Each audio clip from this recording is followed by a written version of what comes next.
My friend, have you ever felt something heavy in the air, something you can't quite see, but you can feel it? That unease, that tension, that darkness creeping into your home when the lights go out. You lie awake, your heart pounding, your mind racing, and you don't know why.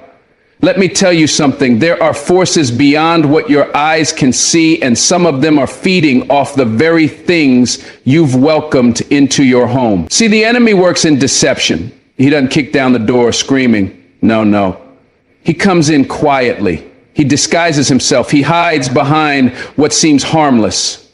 A statue, a symbol, a book, an artifact.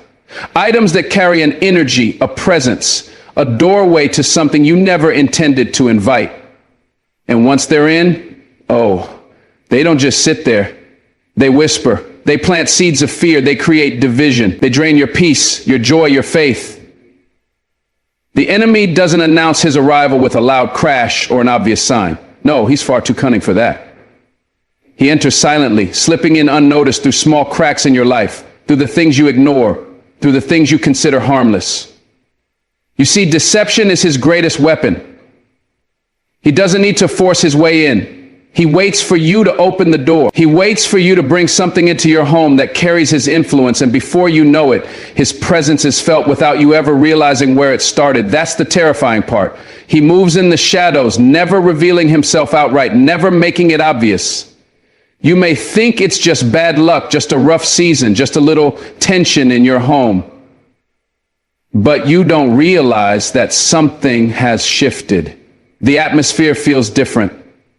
There's an unease and unrest. You start waking up in the middle of the night, your heart racing, your mind troubled, and you can't explain why. There's a heaviness in your spirit, a weight pressing on you that you don't understand. You feel more irritable, more anxious, more drained than usual. And still, you tell yourself it's just life. But deep down, you know something is off. It's like an invisible force is present, influencing your emotions, your thoughts, even the way your family interacts. Small arguments turn into bigger fights. Tension lingers where there used to be peace. You try to shake it off, but it clings to you. That's what happens when the enemy finds a way in. He doesn't come with force. He settles in quietly, making himself comfortable while you go about your life, unaware that your very own home has become a battlefield for your soul. What makes it so dangerous is how normal it all seems. You might have an item in your house that looks innocent, a statue, a painting, a book, something you picked up on a trip, something you inherited, something someone gave you as a gift. You never questioned it, never thought twice about what it represented, but it carries something dark. It carries a presence that does not belong in your home. The enemy hides behind objects, behind symbols, behind things that people dismiss as just decoration or just history. But history holds power. The origins of something matter. If an object was used in rituals, if it was dedicated to a force that opposes God, if it was created with a spiritual purpose outside of his will, then it is not just an object.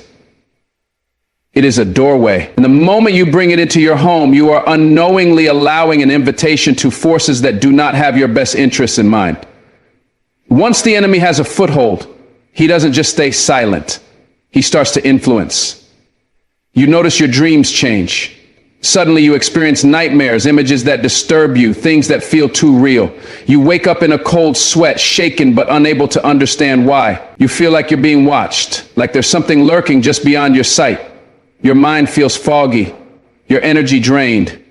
You begin to struggle with thoughts you never had before. Doubt, fear, anger, even depression, and you don't know why. This is how the enemy operates. He doesn't attack with physical force. He attacks your mind, your emotions, your spirit. He whispers lies, plants seeds of negativity, distorts your perception. And because it's so gradual, you don't recognize it as an attack. You just think you're having a rough time. You just think it's a passing phase, but it's deeper than that. The enemy wants to remain undetected because exposure is his downfall. If you knew exactly how he was operating, you'd put a stop to it immediately. That's why he works in the shadows, moving subtly, never showing his full hand. He doesn't want you to recognize that the unease you feel, the arguments that have increased, the heaviness that lingers, it all started after a certain item entered your home. He wants you to ignore the spiritual side of things, to believe that everything has a logical explanation, to keep you distracted, Because as long as you remain unaware, he can continue to build his influence. His goal is not just to exist in your space. His goal is to shift the atmosphere, to change the way you think, to weaken your spirit so that you no longer stand firm in faith, so that you no longer feel God's presence like you used to. You may have noticed that certain places feel different than others. You walk into a home, a hotel, a store, and immediately your spirit reacts.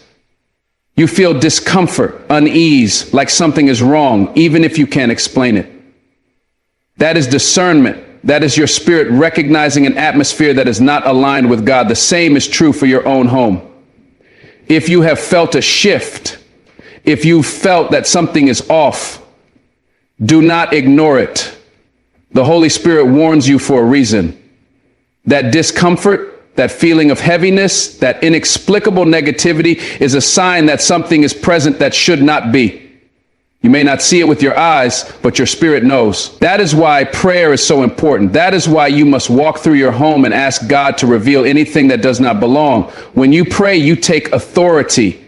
When you ask God to open your eyes, he will. But you have to be willing to remove what he reveals. Some people hold on to things because of sentimental value, because they're expensive, because they were passed down through generations. But no amount of money, no level of sentimentality is worth sacrificing your peace. If something is bringing darkness into your home, it has to go. The enemy counts on your attachment. He hopes you will make excuses, that you will convince yourself it's not that serious. He wants you to second guess what God has revealed. But the longer you keep those doors open, the longer the enemy has access to your home, to your life, to your mind. There is power in obedience. When God shows you something, act immediately. Get rid of it, burn it, destroy it, remove it completely from your space. Do not just put it in storage. Do not pass it along to someone else. Eliminate it. Because the moment you do, you are cutting off the enemy's access point. You are reclaiming your home